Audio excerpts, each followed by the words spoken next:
Welcome बच्चों, मैं are के सिंह ऑनलाइन क्लासेज में आप सभी का स्वागत करता हूं। और आज हम लोग बात करेंगे क्लास 7th की वर्कशीट नंबर 17 का, जो रिलेटेड है वायु टॉपिक से। तो बच्चों, हम लोग बात कर चुके हैं कि यह आपके भूगोल का एक पार्ट है, जिससे संबंधित एक वर्कशीट पर हम लोग पिछली बार बात किए थे, जिसमें हमने जाना था कि पृथ्वी पर किस तरह से वायुमंडल का आवरण चारों तरफ से ढका हुआ है और उस वायुमंडल में कौन कौन सी गैसें पाई जाती है। और हमने जाना था कि ये वायुमंडल हमारे लिए क्यों आवश्यक है। आज के वर्कशीट में हम जानेंगे कि जो पृथ्वी के चारों तरफ वायु का आवरण है, यानी जो वायुमंडल है, वह उसके विभिन्न स्तरों को जानेंगे, विभिन्न लेयर्स को जानेंगे। और ये जानेंगे कि हर लेयर में कौन कौन सी गतिविधियां होती हैं और हर स्तरों का, लेयर्स का अपना अपना क्या महत्व है। तो आइए शुरू करते हैं। सबसे पहले हम जानते हैं कि हमारा वायुमंडल 5 परतों में विभाजित है, जो पृथ्वी की सतह से आरंभ होती है। सभी परतें महत्वपूर्ण हैं और अलग अलग तरह से हमारे लिए उपयोगी हैं। तो आज हम इसी जानेंगे कि ये जो 5 परत है पृथ्वी के लेयर्स, ये हमारे लिए किस तरह से महत्वपूर्ण है। तो बच्चों, आप देखेंगे यहाँ पर, मान लीजिए कि हमारी ये पृथ्वी है, तो यहाँ से ऊपर इस लेयर्स को दर्शाया गया है। इन्हें आप देखेंगे, ये पृथ्वी हुई, तो यहाँ से ये विभिन्न लेयर को दर्शाया हुआ है। यहाँ पहला देखेंगे आप, लिखा हुआ है क्षोभ मंडल, दूसरा समताप मंडल, तीसरा मध्य मंडल, ठीक है, और उसके बाद है बाह्य मंडल। तो इस तरह से इन जो 5 मंडल हैं, और पांचवा है यहाँ पर देखेंगे आप बहिर्मंडल। तो इन 5 मंडलों के बारे में हम जानेंगे। यानी आप जैसे देखते हैं कि पृथ्वी से जस्ट सटा हुआ भाग है, यानी जो ये आप देखेंगे ऊंचाई का यहाँ लिखा हुआ है 10 किलोमीटर की ऊंचाई तक है, जो लेयर है पृथ्वी के चारों तरफ, उसको कहते हैं क्षोभ मंडल। और आगे आप देखेंगे यहाँ पर समताप की सीमा है, यहाँ पर 45 किलोमीटर तक लगभग है, तो इसको समताप मंडल। इसके बाद ये मध्य मंडल, इसके बाद बहिर्मंडल, बाह्य मंडल, उसके बाद बहिर्मंडल। तो आइए हम देखते हैं एक एक मंडलों के बारे में। सबसे पहले हम लोग बात करेंगे क्षोभ मंडल के बारे में, क्योंकि यह पृथ्वी के सबसे निचली परत है और पृथ्वी हम लोगों से काफ़ी सटा हुआ है। तो क्षोभ मंडल के बारे में हम देखेंगे कि यह परत वायुमंडल की सबसे महत्वपूर्ण परत है। इसकी औसत ऊंचाई 13 किलोमीटर है। हम इसी मंडल में वायु में सांस लेते हैं। मौसम की लगभग सभी घटनाएं, जैसे वर्षा, कोहरा एवं ओलावृष्टि, इसी परत के अंदर होती है। यानी मौसम की सारी गतिविधियां क्षोभ मंडल के अंदर ही घटित होती है। इसके ऊपर है समताप मंडल। समताप मंडल क्या है? क्षोभ मंडल के ऊपर का भाग समताप मंडल कहलाता है। यह लगभग 50 किलोमीटर की ऊंचाई तक फैला है। यह परत बादलों एवं मौसम संबंधी घटनाओं से लगभग मुक्त होती है, क्योंकि बादल और मौसम संबंधी घटनाएं तो क्षोभ मंडल में ही हो जाती है, तो ऊपर ये घटना नहीं होती। इसके फलस्वरूप यहाँ की परिस्थितियाँ हवाई जहाज उड़ाने के लिए आदर्श होती है। देखिए, क्योंकि ऊपर वहाँ पर बादल वगैरह तो होते नहीं, इसीलिए वहाँ आराम से हवाई जहाज उड़ सकते हैं। तो इसीलिए जो हवाई जहाज उड़ती हैं, वो जाकर समताप मंडल में ही उड़ती हैं। समताप मंडल की एक महत्वपूर्ण विशेषता यह है कि इसमें ओजोन गैस की परत होती है। यानी इसका एक लेयर जो होता है वो ओजोन गैस से बना हुआ है। ओजोन मतलब O3। तो ये परत क्या करती है कि सूर्य से आने वाली हानिकारक किरणों से हमारी रक्षा करती है। तो जो सूर्य से किरणें आती हैं, उसमें बहुत सारी किरणें हानिकारक होती है, जिनको पराबैंगनी किरणें कहते हैं। अगर वो किरणें पृथ्वी पर आ जाएं तो पृथ्वी पर विभिन्न तरह की बीमारियां पैदा कर देंगी और जीव जगत के लिए काफ़ी नुकसानदेह होंगी। तो उसको वो वहीं पर छान देता है, यानी उसको नहीं आने देती है, और जो अच्छी किरणें हैं उसे आने देती है। तो एक तरह से ओजोन परत हमारे लिए छननी का काम करती है, जिससे पृथ्वी पर जीव जंतुओं को नुकसान नहीं होता है।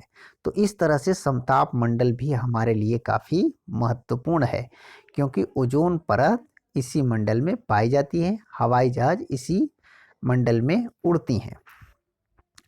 अब देखते हैं तीसरा मंडल है मध्य मंडल। यह वायुमंडल की तीसरी परत है। यह समताप यह समताप मंडल के ठीक ऊपर होती है। यह लगभग 80 किलोमीटर की ऊंचाई तक फैली है।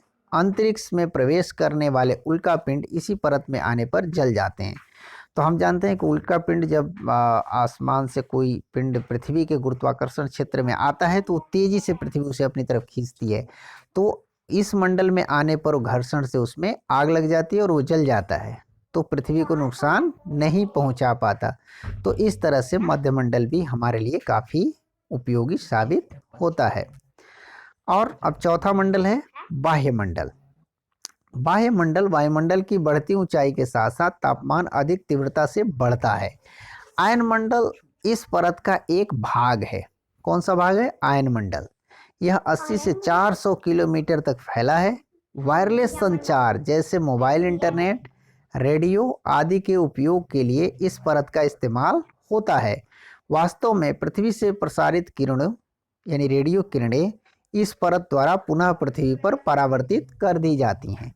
यानी इसी मंडल से जो रेडियो तरंगे हम भेजते हैं वो रिफ्लेक्ट होकर पुनः पृथ्वी पर वापस आ जाती हैं, जिसके कारण देखेंगे कि रेडियो से एक जगह से प्रसारण होता है तो पूरे देश में उस चीज़ को सुना जा सकता है, देखा जा सकता है।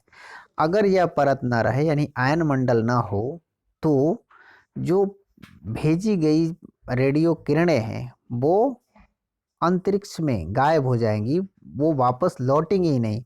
इस तरह से हम उसे रीड नहीं कर सकते और उसको नहीं जान सकते। तो इसीलिए आयन मंडल हमारे लिए काफ़ी उपयोगी है, क्योंकि आयन मंडल के चलते ही रेडियो तरंगों पृथ्वी पर वापस आ जाती हैं, जिससे हम उनके द्वारा संचार यानी मैसेज जो सूचना है वो एक जगह से दूसरे जगह तक भेज पाते हैं। पांचवा मंडल है बहिर्मंडल। यह वायुमंडल की सबसे ऊपरी परत को बहिर्मंडल के नाम से जाना जाता है। यह वायु की पतली परत होती है। हल्की गैसें जैसे हीलियम और हाइड्रोजन यहीं से अंतरिक्ष में तैरती रहती हैं, क्योंकि हम वैसे भी जानते हैं कि जो हल्की चीज़ें होती है वो सबसे ऊपर होती है। इसीलिए जो ऐसा माना जाता है कि बहिर्मंडल में हीलियम और हाइड्रोजन गैस की अधिकता होती है। तो यहाँ तक जाते जाते वायुमंडल काफ़ी की घनत्व काफ़ी कम हो गया होता है। फिर भी यहाँ तक जाते जाते पृथ्वी का गुरुत्वाकर्षण बल भी काफ़ी कम महसूस होता है। तो इस तरह से बहिर्मंडल वायुमंडल का सबसे ऊपरी परत है। तो बच्चों आपने जाना इस वर्कशीट में कि वायुमंडल की विभिन्न परतें।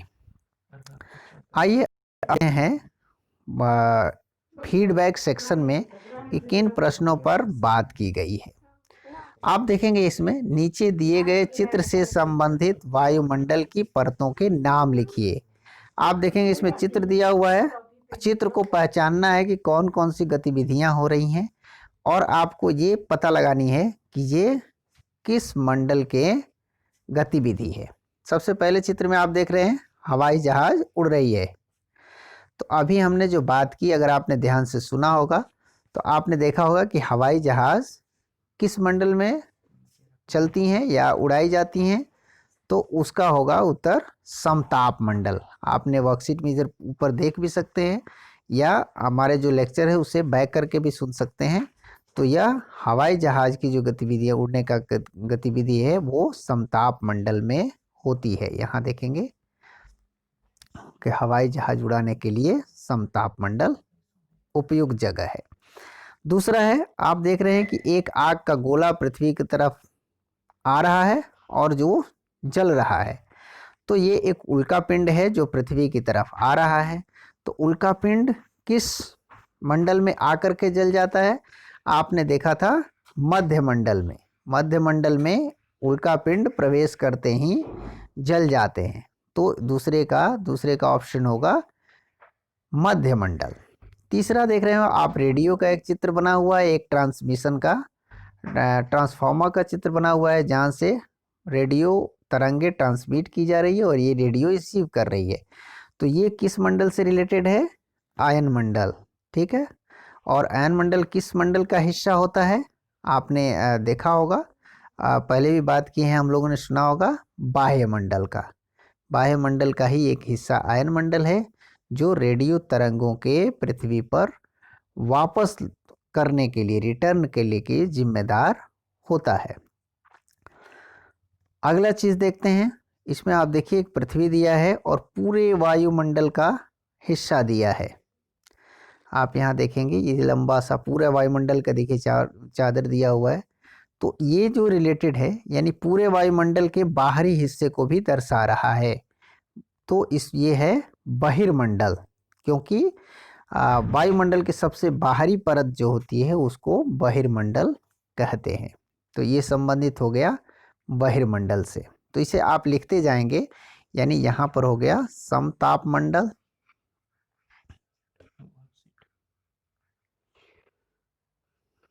ठीक है।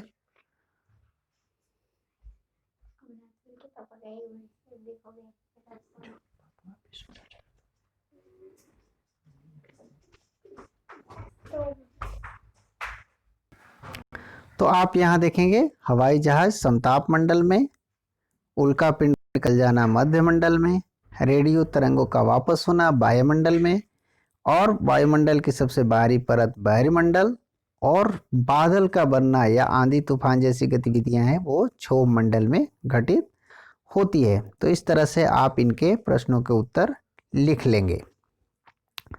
अब आइए देखते हैं, एक प्रश्न भी दिया हुआ है कि ओजोन परत मानव जीवन के लिए क्यों महत्वपूर्ण है, वर्णन कीजिए। तो आइए इसका उत्तर देखते हैं कि हम किस तरह से लिख सकते हैं। तो बच्चों इसका प्रश्न उत्तर देखिए, ओजोन परत मानव जीवन के लिए क्यों महत्वपूर्ण है, वर्णन कीजिए। तो इसका उत्तर आप लिख सकते हैं, ओजोन परत सूर्य से आने वाली परावैंगनिक किरणों से हमें बचाती है। ये परावैंगनिक किरणें पृथ्वी पर जीव जगत के लिए काफी हानिकारक हैं, अतः ओजोन परत पृथ्वी पर इन किरणों से जीव जगत की रक्षा करती है, हम सब की रक्षा करती है। इसीलिए ओजोन परत हमारे लिए काफी महत्वपूर्ण है। तो बच्चों उस तरह से उम्मीद है आपको ये वर्कशीट अच्छी तरह से समझ में आ गई होगी। तो आइए देखते हैं कोविड के संदर्भ में उचित व्यवहार संबंधी संदेश। और आज का संदेश है, अपने हाथ नियमित रूप से साबुन और पानी से धोएं। बच्चों आप सभी को पता है कोविड-19 का संकट अभी टला नहीं है, इसीलिए हमें इससे जुड़ी हुई सारी प्रिकॉशंस को अच्छी तरह से फॉलो करनी है। तो इससे सबसे पहला है कि हमें नियमित रूप से अपने हाथों को साबुन और पानी से धोते रहना है, तथा जब भी बाहर निकलें मास्क जरूर पहने और अच्छी तरह से पहने, तथा सोशल डिस्टेंसिंग यानी शारीरिक दूरी का पालन करें, 2 गज की दूरी का पालन करें। ऐसा करके ही हम स्वयं का और अपने समाज का इस संकट से बचाव कर सकते हैं। तो उम्मीद है आप सभी ऐसा कर रहे होंगे। तो चलिए वर्कशीट आप समझने के बाद कॉपी कलम निकालिए और इस वर्कशीट को पूरा करके अपने सर जी को भेज दीजिए, ताकि वो चेक कर सकें कि आपने कितना कुछ सीखा है। मिलते हैं अगली वर्कशीट में, तब तक के लिए घर पे रहें, स्वस्थ रहें, खुश रहें। धन्यवाद।